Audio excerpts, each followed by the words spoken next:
saya melalui mimbar ini mengharapkan kepada kepimpinan negara, sama ada yang telah ataupun sedang memimpin negara dan yang akan menjadi pemimpin negara, untuk memegang amanah negara, untuk memegang amanah rakyat dengan sebaik-baiknya, dengan satu peringatan dan inzal.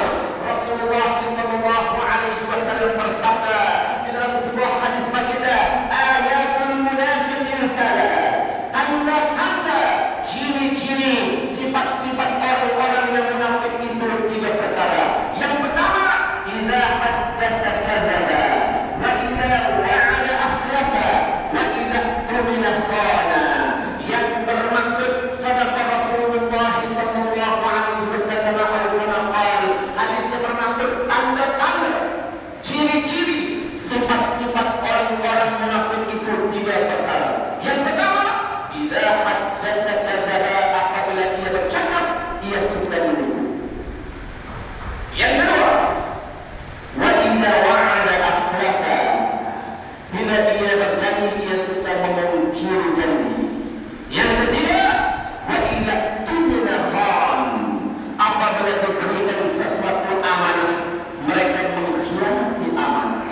Saudara-saudara sekalian, apabila kita telah memahami maksud hadis yang dibacakan tadi, mari sama-sama kita membebaskan diri kita daripada terjerumus ke dalam lembah sifat-sifat kemunafikan sebagaimana yang dinyatakan oleh Rasulullah SAW tadi. Bila kita bercakap, wahai saudara-saudara sekalian, jangan menjadi orang yang suka berbohong ketika berbicara.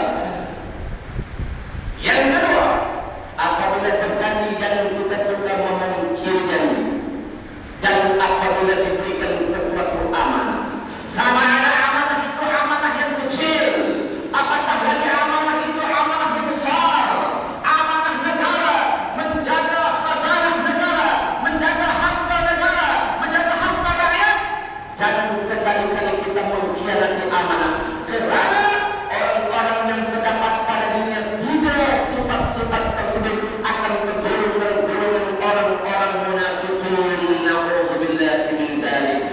Yang mana saya ulang sekali lagi, kerana pentingnya kita menjaga keislaman dan keimanan kita.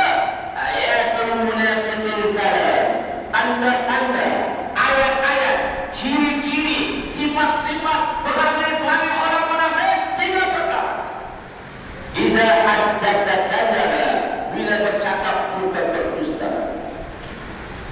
Jadi berperingkat anak-anak, jadi berperingkat murid-murid sekolah yang ada di hadapan kita pada hari ini, alhamdulillah, kita mengharapkan anak-anak kita tidak menjadi orang yang pandai menipu ketika berbicara.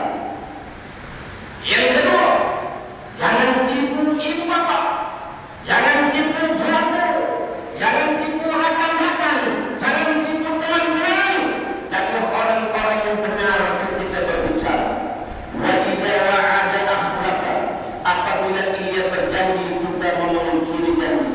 Dan yang ketiga, wa idza tumina khana, apabila diberikan sesuatu amanah mereka melakukan penganiayaan terhadap amanah tersebut. Di dalam segala peringkat amanah seorang pelajar, alhamdulillah hari ini daripada mimbar yang mulia ini saya dapat melihat ramai daripada kalangan anak-anak pelajar kita. Wahai anak-anakku, wahai adik-adikku, sidang pelajar yang dirahmati Allah Subhanahu wa taala sekalian, hiaskanlah diri Anda dengan sifat-sifat al-mahmudah. Hiaskanlah diri Anda dengan sifat-sifat yang terpuji,